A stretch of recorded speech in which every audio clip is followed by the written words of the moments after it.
There are people who would respond to the question about mitumba because of who said it, right?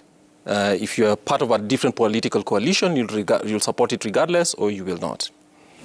But the economics of it tells us that you can ban all mitumba, but domestic industries will not necessarily thrive, because the IES carried out a study just 2 years old, 1.5 years ago, when COVID started, and we actually found that Kenyans do not use mitumba as an alternative for new clothes. Often, people are looking for complementary things. So for instance, many Kenyans buy uniforms. They buy fleece for their kids and everything else, right? They buy new clothes. And when they look for other styling or they're looking for other things, they buy the others. So the idea that you have to squash mitumba so that these other domestic industries grow is actually not borne by people. The second one is a freedom question.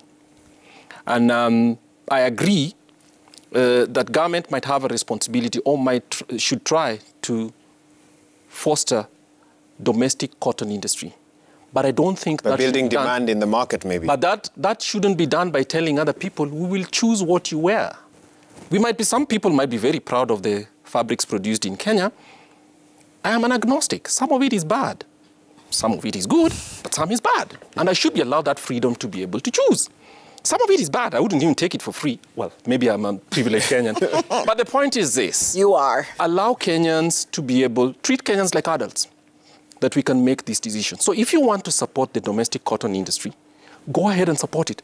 But don't force Kenyans, somebody who wakes up and does honest labor, goes out there, buys mitumba, because mitumba also has its own value chain. From the exports, the people who do the transportation, the packing, the people who do the washing, they also do cutting up and actually reworking it to the other day. So we all can be allowed to actually work without necessarily insisting that your diet at home can only be this because that's what's grown in Kenya, and your kids must put on this because somebody who has a cotton farm has to be forced to sell that cotton farm. I mean, it's not compatible with the democracy and our freedom.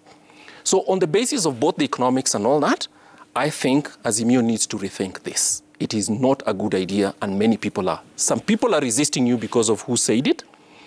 Many of them are worth ignoring, but there are people who are giving you very solid evidence that, look, you are going to make unnecessary damage to other people's jobs just because you have decided that you should choose for people what to wear.